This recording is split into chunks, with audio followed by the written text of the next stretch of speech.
Que saviez-vous de lui? Nous n'étions pas intimes. Il m'avait écrit une courte lettre peu avant que les échanges ne commencent à filtrer, et je l'avais accompagné un soir dans un immeuble à quelques rues de l'endroit où il habitait. Une quinzaine de personnes étaient réunies. J'avais écouté sans rien dire, 2 heures, peut-être 3. La terminologie employée m'était étrangère, et les figures auxquelles il était fait allusion, prophète, tyran, commentateur, même quand leur nom ne m'était pas inconnu, ces figures ne m'évoquaient rien. Plus tard, j'ai consacré du temps à cette tradition. Il faut lire de nouveau, s'arrêter lorsque l'esprit ou les yeux fatiguent. Il faut dire les phrases à voix haute, suivre la scansion, accepter de croire que les mots ont été écrits au regard d'une nécessité. Il faut se donner en ligne pour les brûler ou les laisser se consumer en soi.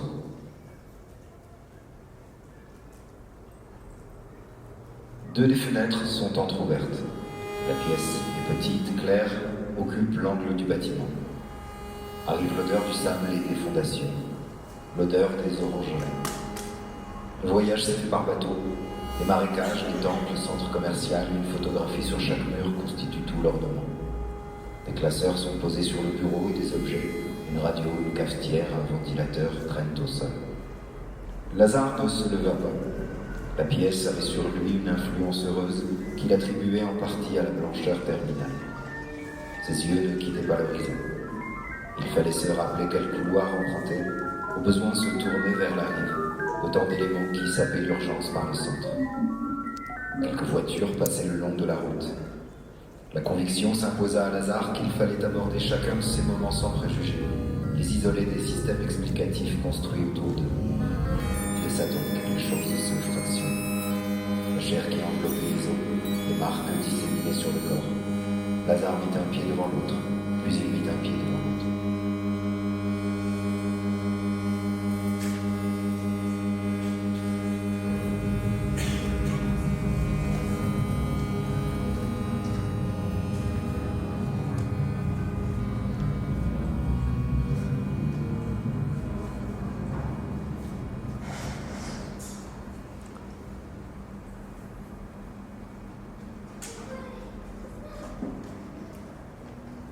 La pluie avait cessé lorsque Louis aperçut Lazare pour la première fois.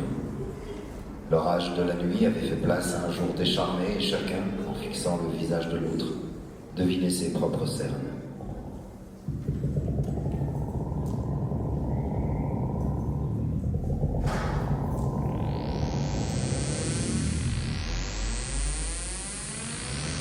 De toute la matinée, Louis n'avait pas joué les notes. Ils virent une maison à quelques mètres sur la route. Ils entrèrent dans la maison. Debout sous les lustres, les 2 hommes furent saisis par une impression de vieillesse sans âge. Une vieillesse qui ne portait la marque d'aucun jadis fécond. Les vêtements étaient entassés à l'intérieur des casiers et dans un panneau trônait une vitrine encombrée d'objets. Dagues, écrits, statuettes de bois. En face de la vitrine, une bibliothèque. Lazare s'approcha des livres. Il ouvrit une page au hasard. Les derniers mots marquaient une rupture de la courbe narrative.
Dehors, la neige tombait plus résolument.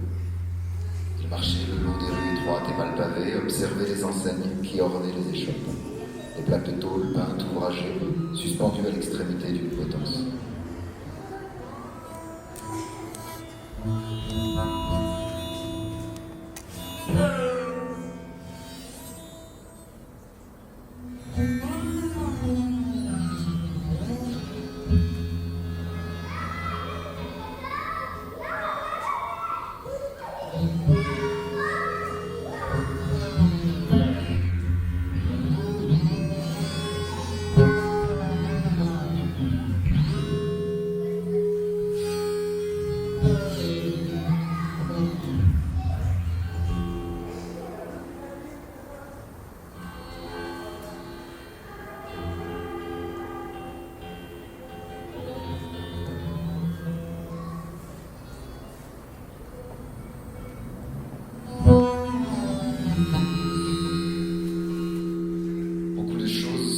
Pas avoir connu le changement. Une impasse, un immeuble au toit de briques.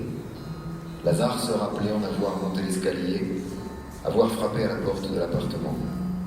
Il se rappelait la relève de la garde, cloche de l'église, la pièce dans laquelle ils avaient dormi plusieurs nuits, les chevaux dont la course les avait menés en lisière d'une forêt dans laquelle il leur fut impossible de pénétrer.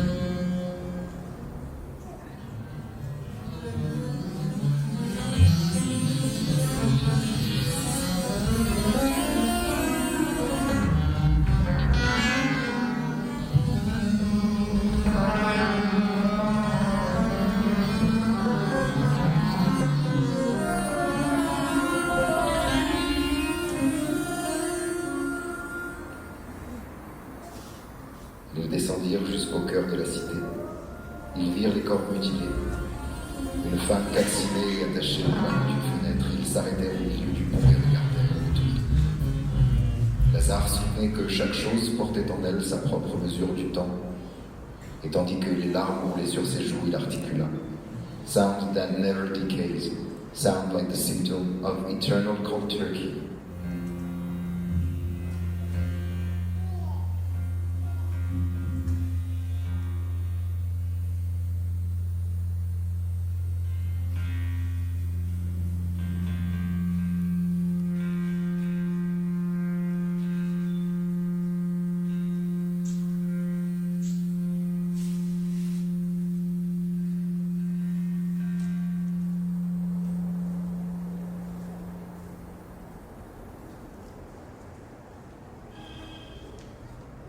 C'était la partie de la ville où les choses étaient calmes. Les maisons étaient belles et durant la journée, les habitants passaient sous les arches.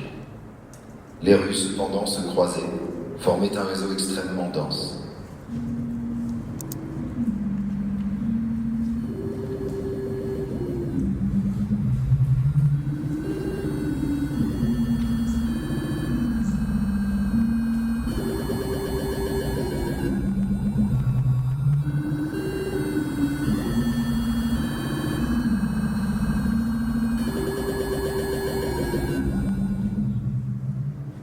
Ils marquèrent un arrêt au numéro 34.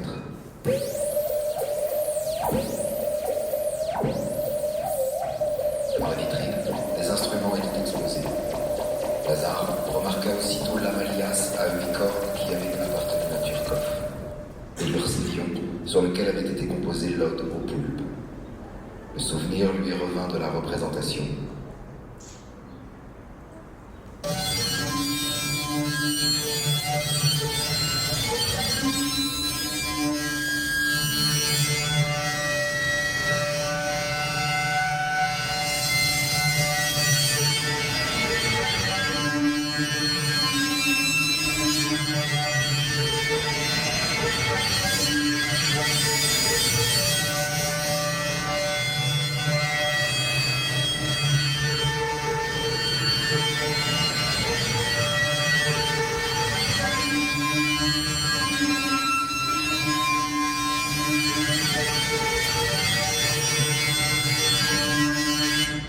Ce soir-là, Turkov s'était rendu au bar, cherchant quelqu'un avec qui parler. Lazare comprit plus tard que parler était pour lui aussi nécessaire que respirer. Lazare se présenta, et c'est ainsi que débuta entre eux un dialogue qui devait se poursuivre avec les années, bien qu'entrecoupé de longs silences.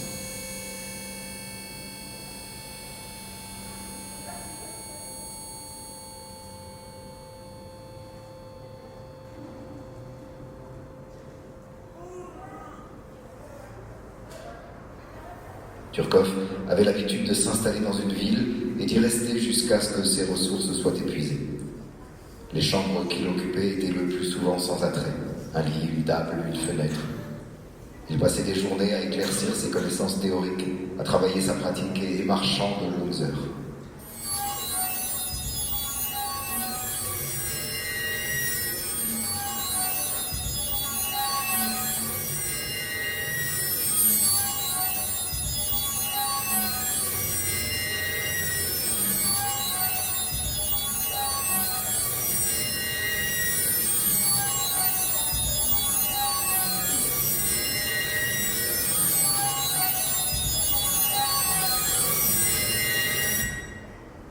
Un jour qu'il songeait à quitter une ville, son attention se porta sur un Ursélion.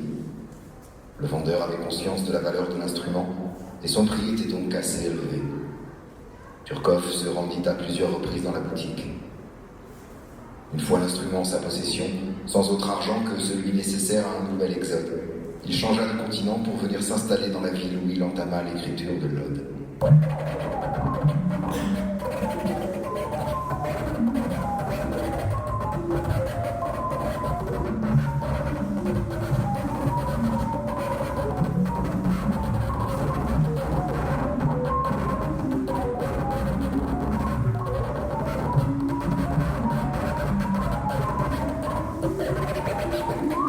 C'était ici, dans cette ville, que Lazare avait entendu Turkov jouer la partition.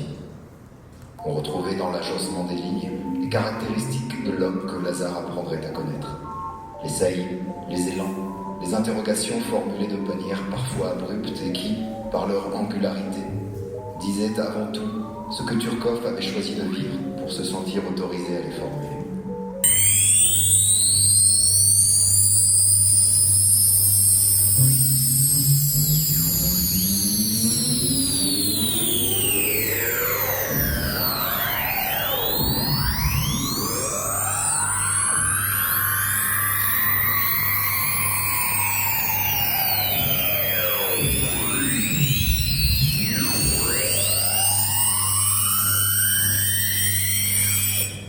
Une ligne vous atteignait par sa singularité, mais son articulation était telle qu'un temps significatif pouvait être nécessaire pour l'assimiler. Et ce temps, Turkov n'était pas en mesure de l'offrir, parce que les notes s'appelaient et se répondaient, se nourrissaient les unes des autres avec avidité, et qu'ainsi prenaient forme d'autres saillies, d'autres articulations qui rendaient ce temps toujours manquant, à la fois frustrant et fécond.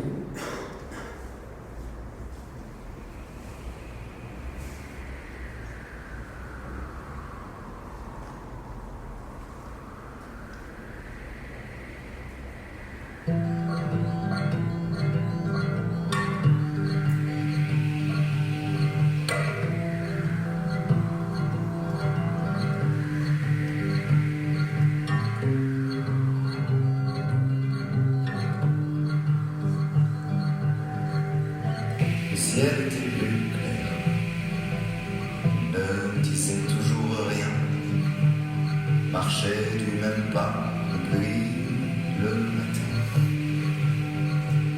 Tout ce qu'ils auraient à faire serait de tourner au bon. Pour la première fois de la journée, Louis porta l'harmonica à ses lèvres. Lazare essayait de se remémorer l'air que jouait son compagnon. Il crut l'avoir identifié, pouvoir attacher les notes à un instant antérieur de leur périple, mais cela ne dura pas. Lazare fut bientôt entièrement absorbé par l'effort d'appropriation.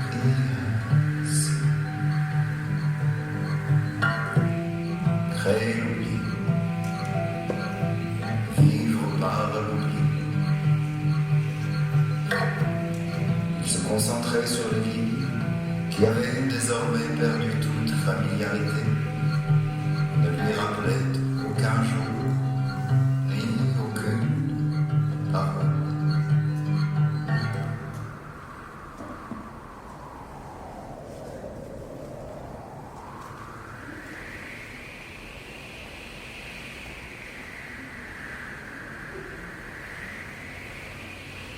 Il suivait chaque ligne et faisait en sorte de mettre à jour une trame. Lazare conservait une bonne mémoire. Loïs et lui s'étaient connus sur la route. Avant cela, ils avaient survécu par la force d'autres images. La nécessité, les mots, la langue, mais la mémoire était avant tout une condamnée. Loïs joua jusqu'à ce que la pluie recommençait de tomber. Il frappa l'harmonica contre sa cuisse, plongea les larmes de la salive accumulée et remit l'instrument dans sa poche.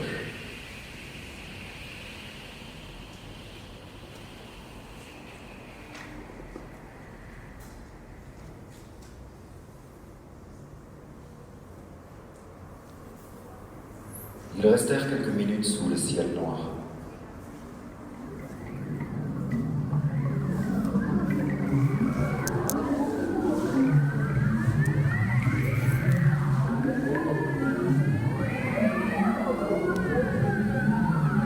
L'espace autour d'eux s'était étendu au-delà de ce qu'ils avaient connu jusqu'ici. Il n'y avait plus d'herbe, plus d'arbres morts, rien qu'un espace en expansion et le vide sur lequel débouchait la route.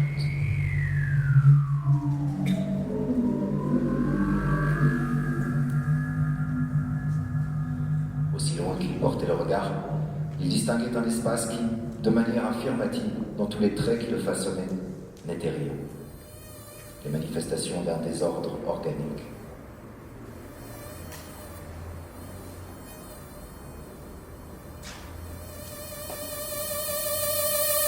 Ce désordre, estimait Louis, était dû à la complexité du vocabulaire hérité, à l'ambiguïté des rapports.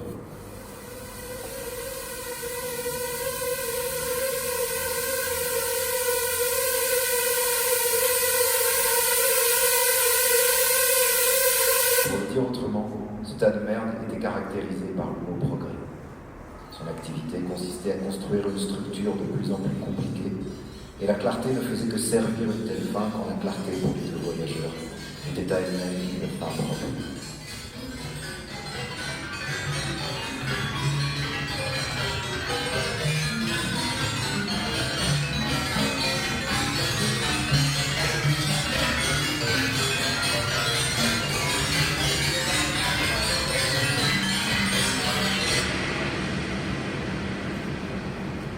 À 5 mètres de leur position, ils virent la route déboucher sur un précipice.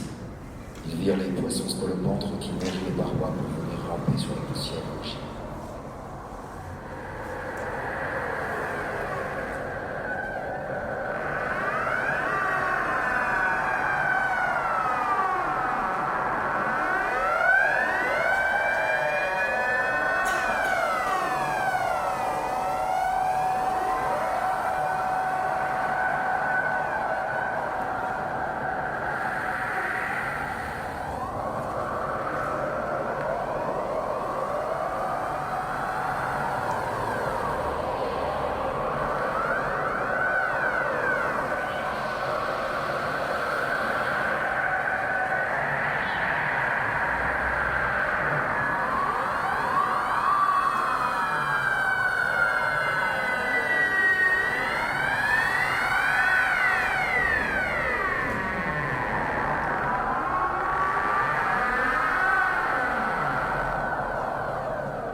D'autres images revenaient.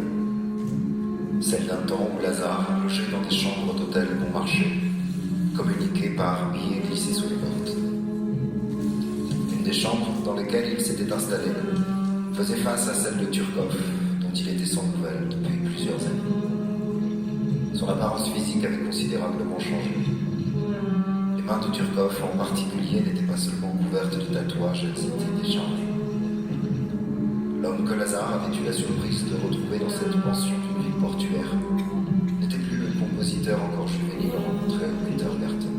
C'était un être rongé par l'alcool. Que faire demanda-t-il un jour à Lazare, une fois que croire n'était plus une possibilité, que cette disparition s'érigeait en somme.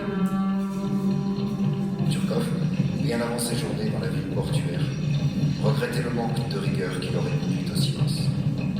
Son travail de composition était l'écho de cette tension. La beauté, par l'exigence qu'elle requérait afin d'être notée, rachetait aux yeux du musicien l'inaptitude au silence.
La journée avait été bonne. Dès que la chaleur fut devenue moins accablante, ils établirent leur campement. Lazare entretenait le feu et mit les aliments à cuire. Louis commença son histoire. Voici la chambre, et voici la femme qui l'habite. Chaque nuit, elle se tient dans le même angle et garde un poing dans la bouche, regarde la ligne se disloquer sous les taureaux. Il marqua une pause. Son enfant lui a été enlevé. La dernière lettre de l'enfant disait qu'il allait mieux que l'hiver précédent. L'hiver précédent avait causé des dommages terribles et c'est la raison pour laquelle le peuple disait non. C'est d'ailleurs dans cette période que commencèrent les actions de vitriolage des filles qui portaient des pantalons. De sa fenêtre, la femme avait vu les processions et compté les fusilleurs. À chaque fois que la police l'interrogeait, elle faisait des signes d'égorgement et se mettait à rire.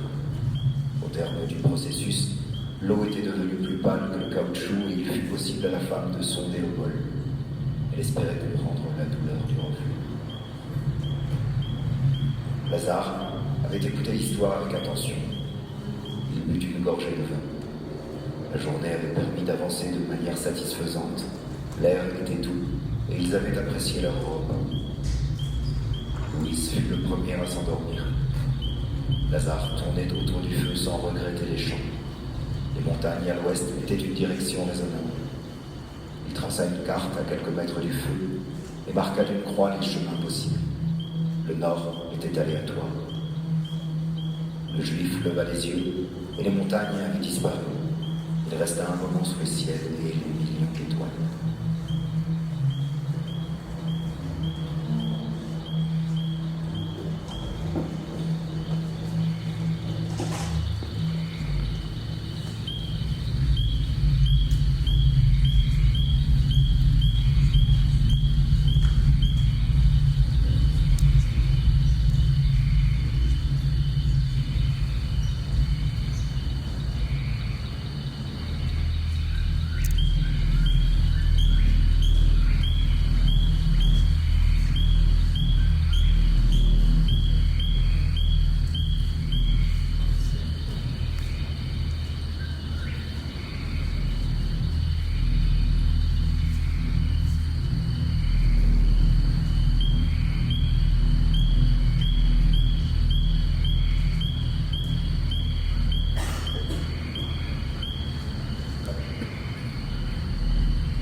Est-ce qu'un texte doit nécessairement se suffire à lui-même? Bien une part de sa beauté, de sa force, peut-elle tenir à ce qu'il soit en partie, la partie manquante de sa beauté, la partie manquante de sa force, un vecteur?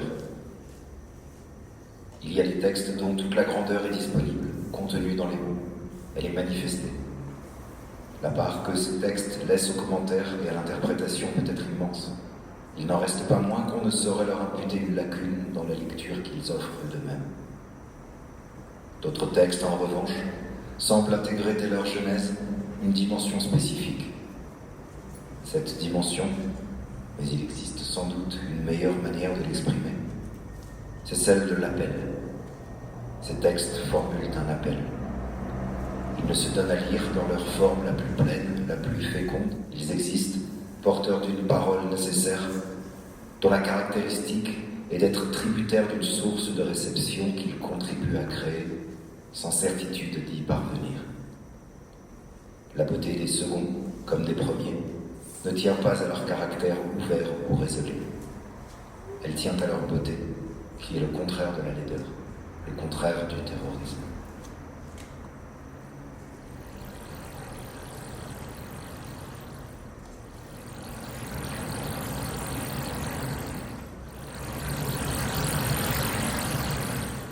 Tout était en ordre quand Louis retrouva Lazare.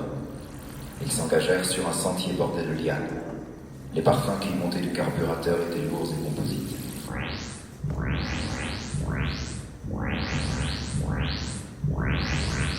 De longues plantes rouges s'achevaient encore l'énergie et leur champ palpitait jusqu'à la tonte du pédoncule. À dire vrai, il ne s'était pas senti aussi serein depuis bien longtemps.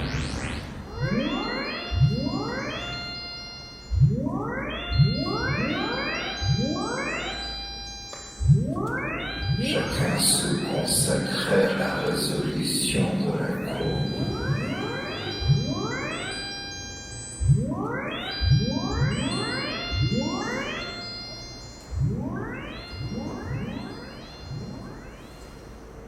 Louis avait une prédilection pour le plâtre et les crocs de boucher.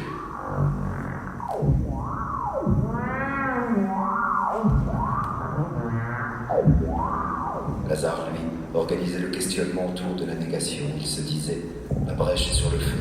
Tout construit les poutres à la suite du premier cierge et sans aucune exception, les rhinocéros dansent. Donc, comment pourrait-il en être autrement ?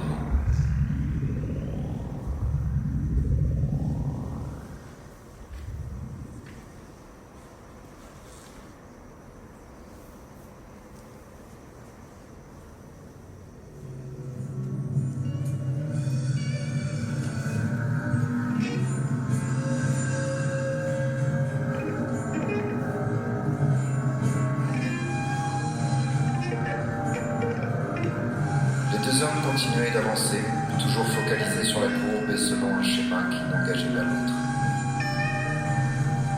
Les arbustes avaient succédé aux lianes.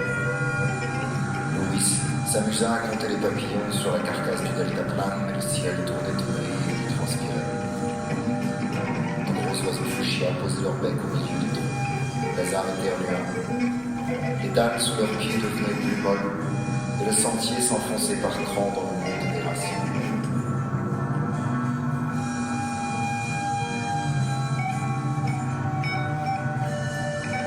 Des groupes de femmes se frappaient les dents contre le sol. Elles se déplaçaient par paquets de 3, de 6, de 9, gaignaient dans les flux et ils ne purent bientôt plus distinguer le ciel et tout autour d'eux la couleur du dessous. Le système d'éclairage fonctionnait selon une règle que du dessin. Tous les 40 pas, le corps d'une adolescente assurait la visibilité. La paroi abdominale avait été vidée. On y avait installé une bulle en crépon dans laquelle 2 rats phosphorescents absorbaient des sondes.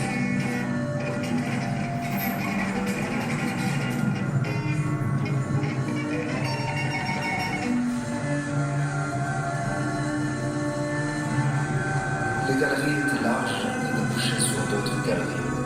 Des nappes d'eau, des espaces tapissés de fonte. Ils cherchaient un endroit où se désaltérer. À l'entrée d'une galerie, le premier homme qu'ils aperçurent au milieu des racines prit Lazare par la main. « Entrez ! Suivez-moi » Il referma la porte derrière eux, après avoir poussé Louis à l'intérieur. « Maintenant, nous allons parler. Je refuse que vous ne compreniez pas, je refuse que vous puissiez m'accuser. » L'homme avait une peau irrégulière, et on pouvait voir qu'il tentait de dissimuler sa peur. Il clignait les paupières. Ses vêtements étaient misérables. « Regardez, sous vos pieds. Tout de suite !» Lazare ne détourna pas les yeux de la semelle. Puis il chercha Lazare. Mais Lazare n'était plus là. D'être rattrapé par l'histoire lui donnait des vertiges. Il manquait le souffle, cependant qu'un ensemble d'autres lui ramenait les images de la découverte. Louis lâcha la chaussure. L'homme qui les avait conduits derrière la porte soupirait en se griffant les lèvres. Il était très troublé, nerveux, agitait les mains. L'homme dit « Vous ne comprenez rien. Vous êtes pire que la gale. Cela fait longtemps que le livre a cessé d'être ce qu'il devait être. Une source d'émulation, de rectitude. Ce n'est même plus un livre, un système chronologique malheureux. Pourquoi faire venir ces prédicateurs, ces obsédés sexuels, probablement pédophiles, qui parlent d'excision? Je veux que vous compreniez. Chaque visage va s'adresser à vous.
Lazare souhaita marcher.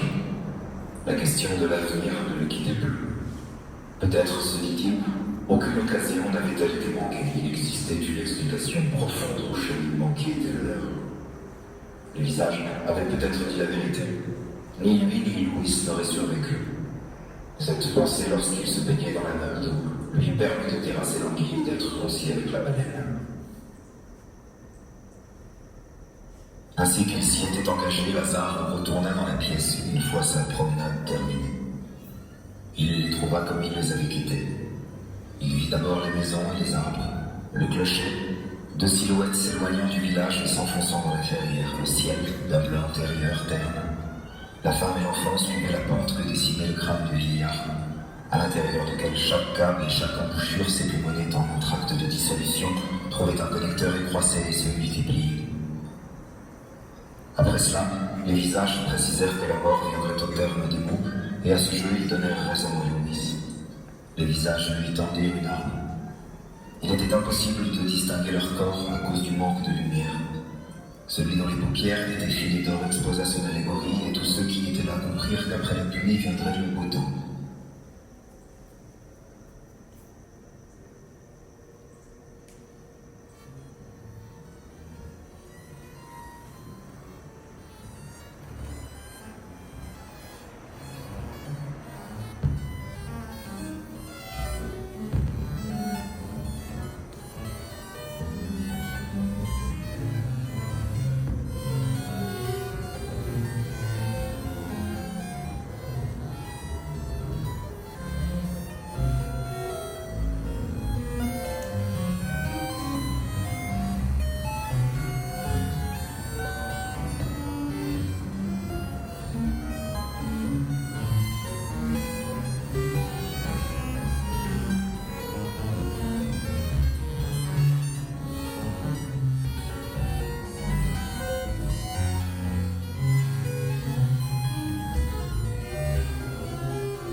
Lazare hésitait à chanter. Il s'assit sur un tronc et consulta les psaumes. Il avait froid, soif et le pistolet lui brûlait la main. Le spectacle des tours était inattendu. Le port, les reflets, les barques dont la coque envoyait des signaux. Au moins, pensa-t-il, la journée sera claire. Les tours les plus hautes s'élevaient à des hauteurs vertigineuses. Très sommairement, Lazare procéda au découpage de la réalité.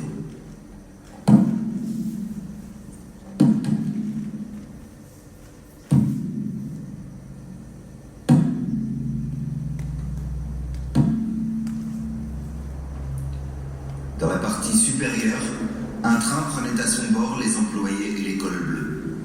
Il ramassa le tract qu'il séchait sous la poutre de façon à en avoir le cœur net, pour écarter aussi tout soupçon quant à l'éventuel déclin. Sa vue baissait.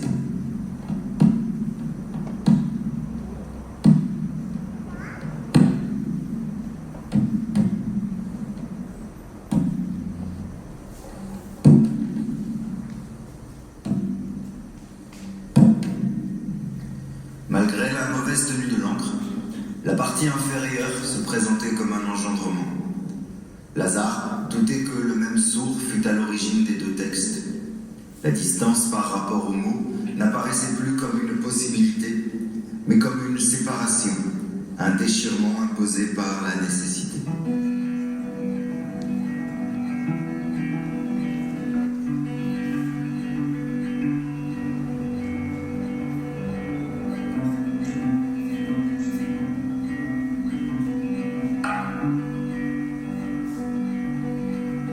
Left or loose, the end of the road.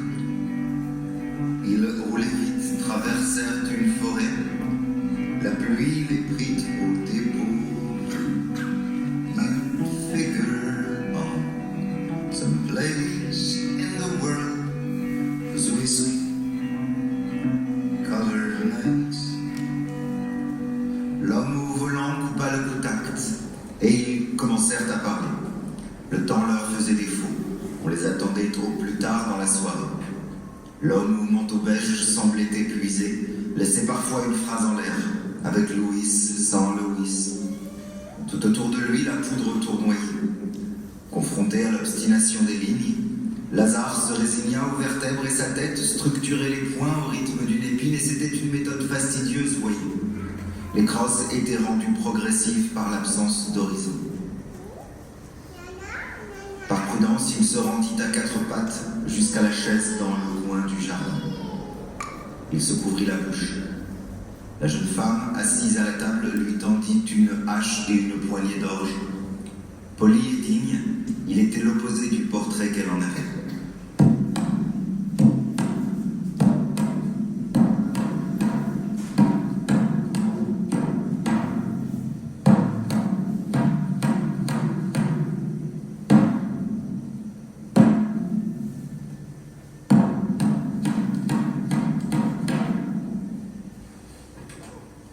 Ils restèrent ensemble à un long moment.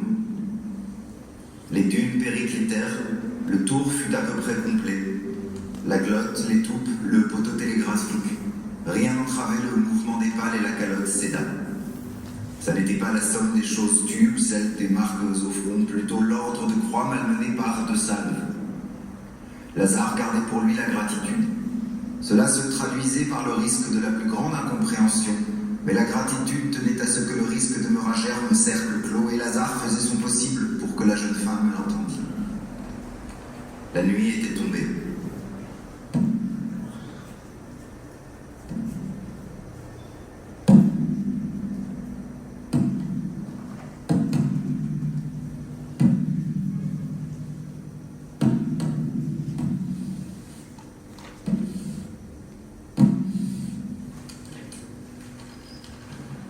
Côte à côte, éloignés seulement par l'océan qui prenait sa source.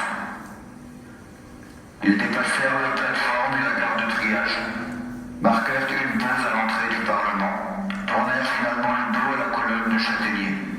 Dans la poche de Lazare, le tracé des sphères était préservé, famélique et glorieux. Lazare, au terme de la lutte, prit la décision d'intervertir les modulations. Voilà donc le lieu, le singe perd la trace. Lazare évalua la synthèse à l'aune des tentacules, la tête entre les mains, recroquevillé sur le trottoir, le juif se perdait en spirale. Il mordit la jambe d'une femme et manqua d'écorcher un vieillard.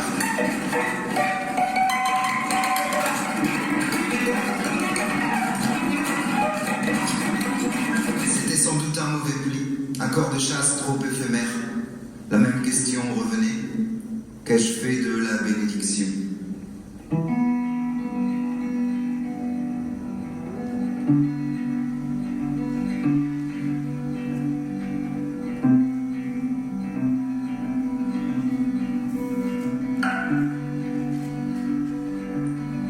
Lazare lançait des regards terribles à la meute, et tous commettaient l'erreur de croire en leur ombre. Semblable par cela à ces peaux qu'un abîme étreint. Il passait en baissant les yeux, s'exclamait. Les tissus étaient bleus, violacés, puis la plaie fut d'une autre vie, et seule la douleur subsista. Les murs, le dépôt de salive, le souvenir de la montagne. Les tiraillements erronés et maintenus sous vide à force docile à terre. Il formula l'excuse sans avoir conscience de la charge. La cohorte d'aveugles était venue de loin, ne manifestant guère plus qu'une désapprobation scindée. Qu'attendre des termites à ce point d'une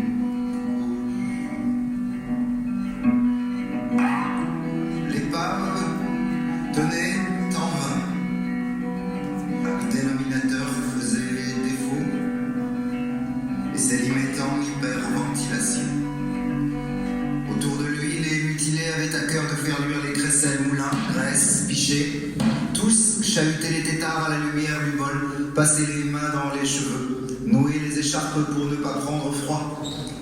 Les excuses sortaient d'entre ses lèvres jusqu'à l'étourdissement. Et plusieurs fois, il crut sentir ses dents s'émouder. Chaque mot, en ce qu'il était construction, pardon accordé à l'absence, devenait susceptible d'être entendu. Bleuté entre les yeux, le nez relié aux sourcils. Que dire de la bouche de Lazare? Ronde, creuse, point par lequel la réponse se révélait à elle-même.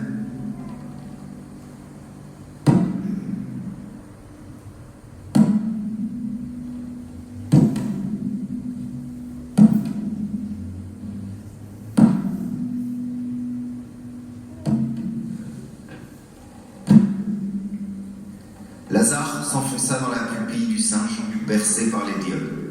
Sa bouche était sèche, élargissant chaque trou avec la complicité du pan. Il comprit qu'à chaque mètre correspondait un cercle, qu'à chaque cercle correspondait un marbre. Et si sa réflexion s'en trouvait éclairée, il comprit également qu'il ne quitterait sans doute plus la pupille. Qu'aurait fait Louis? Les choses pourraient toujours s'achever. Je renonce. Les équations brûlèrent tour à tour et sa main prit une ampleur presque apatride. Le corridor était un miroir. L'image du juif s'enfilait d'angle en fragments.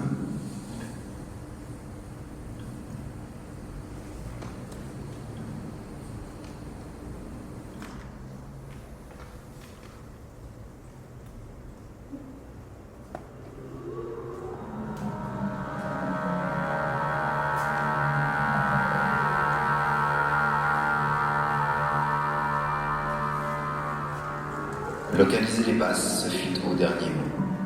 Bien qu'il lui semblât avoir fait le tour de leur fonctionnement, une intuition attachait Lazare au magnétophone. Le grand retour à l'analogique. Une seule ampoule pour éclairer les bandes, voilà peut-être d'où venait le lien. Et voyez, la persévérance du juif ne fut pas vaine. Remontant d'octocoupler en stèle, il se mit à comptabiliser les blancs. 5 par 4, puis les aigus, cela lui fit sourire. La remontée s'opérait comme si le monde était fluide à vitesse constante. Lazare se tenait les jambes serrées, il battait des bras sans y mettre la même fougue, s'effaçait parfois dans une contorsion et rien n'y faisait. Il s'était attendu à autre chose. C'était néanmoins un plaisir d'avoir retrouvé le dehors. Les circonstances le coupaient par habitude. Les mains s'agrippaient avec une autre difficulté, encore prompte à scier la chronologie, et son calme ne l'abandonnait pas.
Lazare n'était pas certain que sa place fût dans le cortège.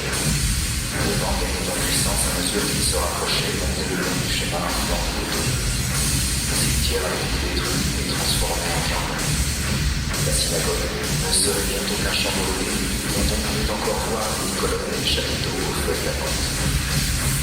Quand il songeait à son enfance, tout était illuminé, comme si sa mémoire avait évacué le horizon de tout. Il ne restait que les journées ensoleillées et les bons moments, l'image d'un passé radieux pour aider à traverser les périodes difficiles. Au cours d'une de leurs premières rencontres, Turkov affirma à Lazare qu'il écrivait pour un prochain contingent de fœtus, connectés entre eux par la meilleure drogue du monde et la bravoure de l'épée tournoyante. Ils avaient discuté, bu, et Turkov s'était levé pour prendre un livre. Voici la page. Permets-moi de lire ce qu'il est écrit.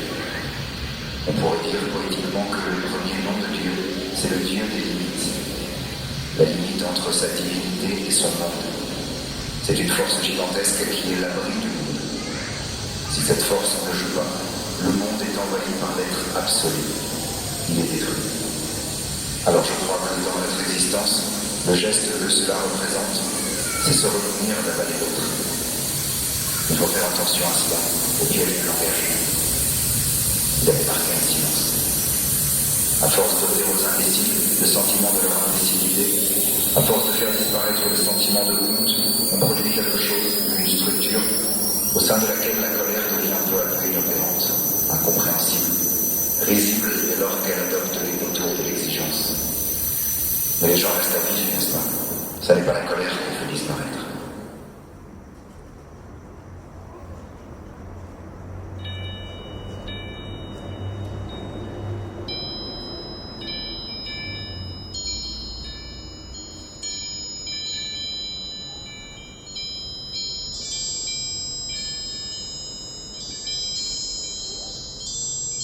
Lazare avait vu des choses durant sa marche, et ces choses, telles que rapportées par le langage qu'il tentait d'assimiler, ces choses n'étaient pas ces choses.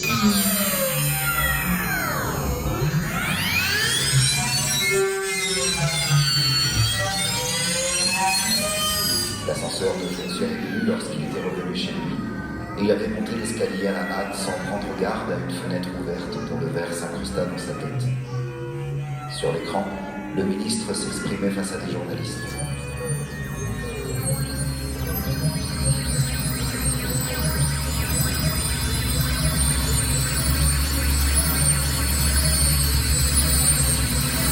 Ses traits, son expression avaient gagné cette souplesse, cette paix qui n'appartient qu'à ceux chez qui le renoncement a été totalement métabolisé.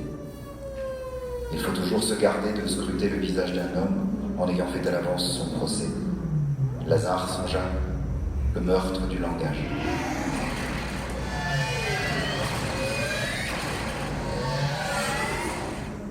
Il aurait pu, pensa-t-il, regarder 20 ou 100 vidéos sur lesquelles le ministre s'exprimait, et c'était peut-être ce qui le troublait le plus. Il ne trouvait, pour ne pas juger cet homme, que cette carapace que le ministre s'était forgée, faisait fort, et qui ne laissait transparaître qu'une chose, le souci de ne rien dire, qui puisse l'amener à ne plus avoir sa place au sein du néant. Son évidage de la langue avait si bien fonctionné qu'il était impossible de blâmer cet homme pour une seule conviction au cours de ces décennies au sommet de l'État. Dans sa bouche, aucune conviction n'en était une à proprement parler. Une conviction dans la bouche de cet homme semblait être précisément une série de mots agencés de telle sorte qu'aucune réalité ne puisse y être associée et de ce fait lui être imputée. Si les choses tournaient comme il l'avait escompté, cette série de mots serait revendiquée comme porteuse d'une vision. Si elle tournait autrement, les mots n'auraient à être entendus comme ils avaient été prononcés, circonstanciels et aléatoires. Voilà comment Lazare se figurait celui dont on retrouverait le corps sur la chaussée. Un homme qui avait consacré son existence à désarmer le langage.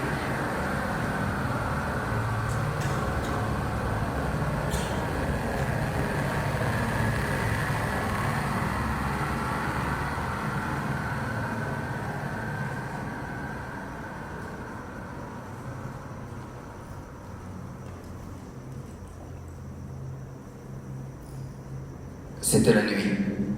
Nous avions fini notre travail. Je reconduisis Lazare le long des rues qui bordaient l'hôtel central, puis il me pria de le laisser. Et là, che mi nago voler.